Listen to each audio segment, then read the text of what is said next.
আনন্দময় সহবাস কেউ চুষতে ভালোবাসে, আবার কেউ হাত দিয়ে করতে ভালোবাসে। তাই সবার ভালো লাগা ভালোবাসা এক করা যাবে না। আপনাকে বেছে নিতে হবে যে আপনার সঙ্গিনী কিভাবে বেশি সুখ অনুভব করে আনন্দময় সহবাস। যেভাবে আপনার সঙ্গী পছন্দ করে সেভাবে করবেন। আর নিচের নিয়মগুলো মানলে আপনার সহবাস হয়ে উঠতে পারে চরম সুখের আনন্দময় সহবাস। যেমন তেমন ভাবে করলেই বাচ্চা হতে পারে, কিন্তু সুখ নয়। সেই সুখের জন্য দুজনকেই ভাবতে হবে আপনার সঙ্গীকে কিভাবে আর আকর্ষণীয় করে তোলা যায়। তার মানে হলো আপনার সঙ্গীকে কিভাবে সেক্স তুলতে পারবেন যাতে সে জোর করে আপনাকে করতে আসে।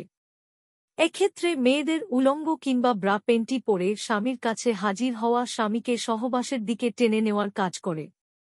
অনেক পুরুষ আবার তার লিঙ্গকে চুষলে সহবাস করার প্রস্তুত হয়।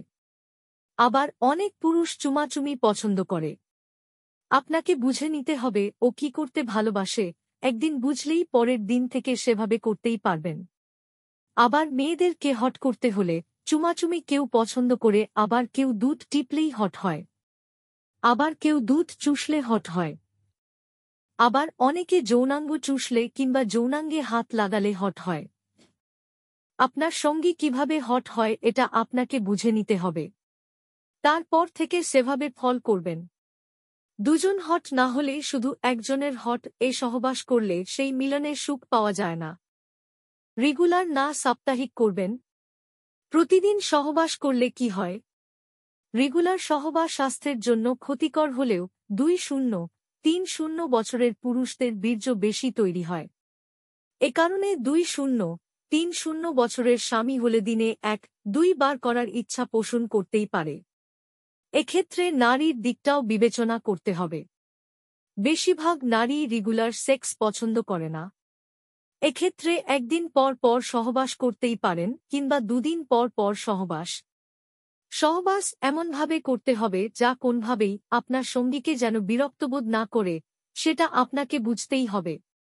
যেভাবে সহবাস করলে মেয়েরা বেশি আরাম পায়। মেয়েরা বেশি আরাম পায় না ছেলেরা। এ নিয়ে অনেকে দ্বিধা দ্বন্দ্বে ভোগেন। কিন্তু বাস্তব কথা হলো মেয়েও মুখ ফোটে কোনদিন বলে না যে তারা করে সুখ পেয়েছে, কিংবা কোন বান্ধবীকেও শেয়ার করে না করার এক্সপেরিয়েন্স। কিন্তু ছেলেরা কোনভাবে তার প্রেমিকাকে করতে পারলেই সব বন্ধুদের বলা শেষ যে সে আজ হজ করে আসছে। তার মানে কি সহবাস করলে ছেলেরা বেশি আরাম পায়? সহবাস করলে ছেলেরা বেশি মজা পায়? না, এটা কাম্য না। সহবাসে মেয়েরা বেশি আরাম পায় কিন্তু বলে না। সহবাসে মেয়েরা বেশি মজা পায় যা ছেলেরা বুঝতে পারে না, কিংবা বোঝে না যে সহবাসে মেয়েরা বেশি আরাম পায়। যেভাবে সহবাস করলে মেয়েরা বেশি কষ্ট পায়। লিঙ্গটি পিছন থেকে কোনো মহিলার যৌনাঙ্গে ঢুকানো যেতে পারে, এবং এটি মূলত ডগের মতো মেয়েরা হয়ে ছেলেরা পেছন থেকে মিলন করে। এটি লক্ষণীয় যে মলদার সহবাস কিংবা ডগি স্টাইল সবা মহিলাদের জন্য সাধারণত বেদনাদায়ক হয়। প্রায় কোনো মহিলা এটি উপভোগ করেন না। মেয়েরা কখন যৌন মিলনের জন্য পাগল হয়ে ওঠে? মেয়েরা কখন যৌন মিলনের জন্য পাগল হয়ে ওঠে এটা জানতে হলে 1 নাম্বার ভালো করে পড়তে হবে। সেখানে ভালো করে বলা হয়েছে মেয়েরা কখন যৌন মিলনের জন্য পাগল হয়ে ওঠে, কিংবা ছেলেরা কখন যৌন মিলনের জন্য পাগল হয়ে ওঠে। এটা আপনার সঙ্গিনী একমাত্র বুঝার কৌশল বলে দেওয়া হয়েছে।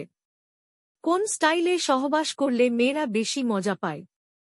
কোন স্টাইলে সহবাস করলে মেয়েরা বেশি মজা পায় এটা সবাই জানতে চায়, কিন্তু সবাই এভাবেই যে যৌন সঙ্গম করে প্রতিনিয়ত।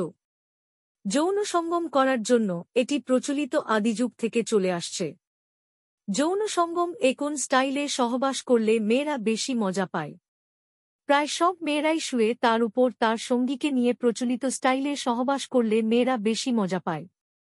আশা করি বুঝতে পেরেছেন কোন স্টাইলে সহবাস করলে মেয়েরা বেশি মজা পায়। সেই স্টাইলে সহবাস করলে মেয়েরা বেশি মজা পায়। শেষ কথা, শারীরিক মিলন প্রত্যেক পুরুষ এবং মহিলার জন্য কাম্য। জীবনের একটি গুরুত্বপূর্ণ দিক হল শারীরিক সম্পর্ক। স্বামী-স্ত্রীর সম্পর্ক মূলত তাদের শারীরিক সম্পর্কের উপর নির্ভরশীল। পুরুষ এবং মহিলাদের শারীরিক সম্পর্কের প্রতি ভিন্ন মনোভাব, মানসিকতা বা আকাঙ্ক্ষা থাকে, কিন্তু তারা এক নয়। দুজনের সন্তুষ্টির পথ একই নয়। শারীরিক মিলনের বিভিন্ন ধাপ পুরুষ এবং মহিলাদের আলাদাভাবে আকর্ষণ করে। সাম্প্রতিক এক গবেষণায় দেখা গেছে, যৌন মিলনের বিভিন্ন পর্যায়ের মধ্যে নারীদের কাছে সবচেয়ে আকর্ষণীয় হল সঙ্গমের পর সঙ্গীর সান্নিধ্য।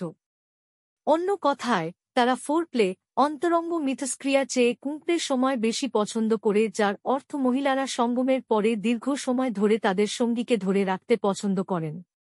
বেশিরভাগ মহিলারা শারীরিক মিলনের পরে অন্তরঙ্গ মুহূর্ত চান। যদি তারা সেই চাহিদার সাথে সন্তুষ্ট না হয়, তবে তাদের সঙ্গীর শারীরিক মিলন তাদের সুখী করবে না। এই অসন্তোষের কারণে বেশিরভাগ নারী তাদের পুরুষ সঙ্গীকে স্বার্থপর মনে করেন, কারণ তাদের মতে আনন্দ এবং মানসিক ঘনিষ্ঠতার মধ্যে সম্পর্কের ক্ষেত্রে শারীরিক ঘনিষ্ঠতা খুবই গুরুত্বপূর্ণ এবং তারা পুনর্মিলনের সান্নিধ্যের মাধ্যমে মানসিক স্পর্শ অনুভব করে।